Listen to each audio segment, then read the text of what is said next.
विषय निर्धारित हो सके। आग की जब पहली किरणें आती हैं तब गोचारित होता है, चिड़िया गाती हैं, लेकिन इन दिनों कितनी उदास है। कारण है उनके राम की एकाग्र साधना और सुदीर्घ उपवास।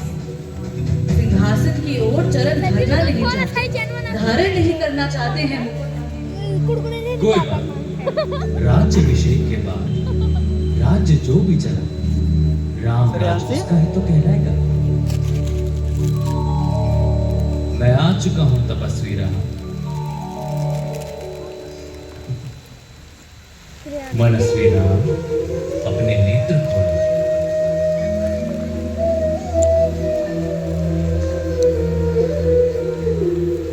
प्रणाम पितामह, प्रणाम। प्रणाम मेरे राम, प्रणाम। पितामह, राम राज्य क्या है? राम स्वयं पूछ रहे हैं कि राम राज्य क्या है। पुनः नया प्रश्न है। अभी तो आप कह रहे थे जो भी मैं चलाएगा। कह रहा था कि राम राज्य में राम के लिए भी विधान होंगे। आदिदेव, कुछ अनुमान तो मुझे है, लेकिन अब आप बताइए क्या विधान है।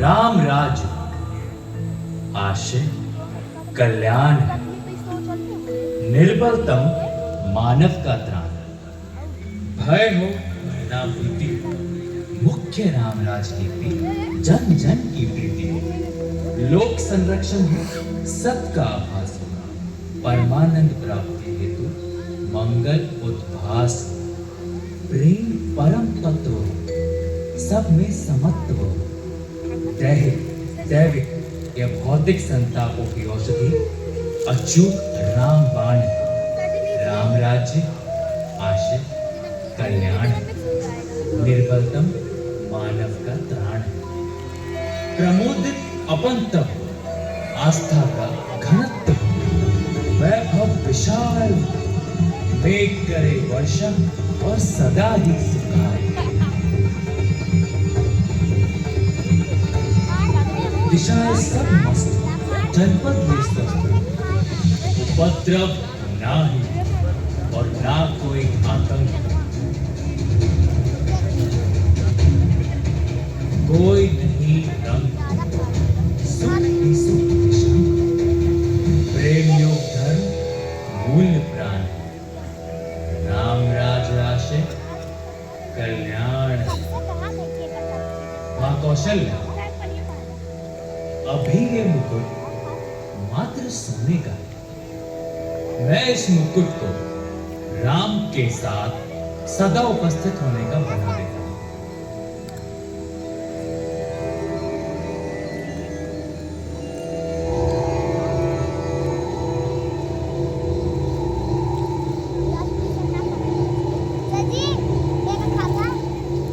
स्वयं सूर्य देव ने मेरी यानी अयोध्या की धरती पर श्री राम को राम राज्य का वर्णन सुनाया, उसका आधार रखा और उनके मुकुट को अपनी रश्मियों से आशीर्वाद दिया। श्री राम के नेतृत्व में हर ओर खुशहाली, प्रेम, शांति और संयम फैला। हर ओर रोशनी, प्रकाश और जीवन का संगीत गूंजने लगा।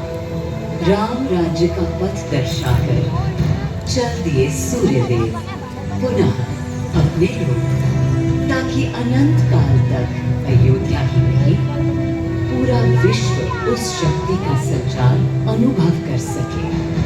हर दिशा खिल उठी श्री राम के राम राज्य से।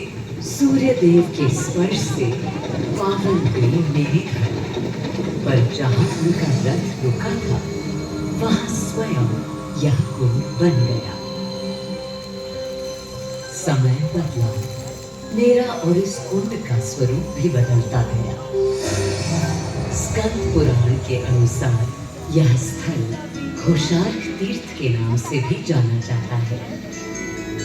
जब प्रतापी राजा घोष यहाँ आए और उन्होंने ऋषियों को यहाँ स्नान करते देखा तो स्वयं भी किया, जिसके बाद उनका शरीर दिव्य, निरोगी और अलौकिक हो गया।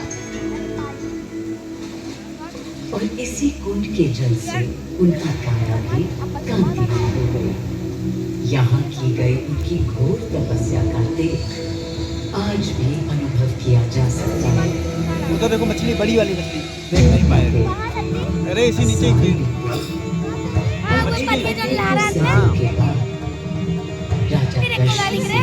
राजनी कितना बड़ी मछलियाँ थी। यही तपस्या करने के बाद उन्होंने यहाँ सूर्य मंदिर और चारों ओर घाट का निर्माण कराया, जिससे यहाँ की प्रजा भी इस अलौकिक कुंड का लाभ उठा सके। सूर्य देव के महात्म्य से मैं अयोध्या और तेजमय हो गई, और इसका प्रमाण इस सूर्य कुंड और समीप स्थित गरिमामय सूर्य मंदिर से स्थापित हो जाता है।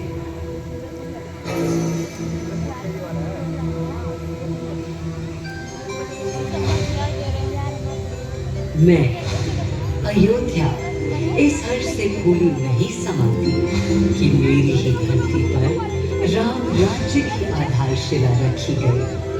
आज भी अयोध्या एकता, आस्था और शांति के लिए उदाहरण बनी हुई है।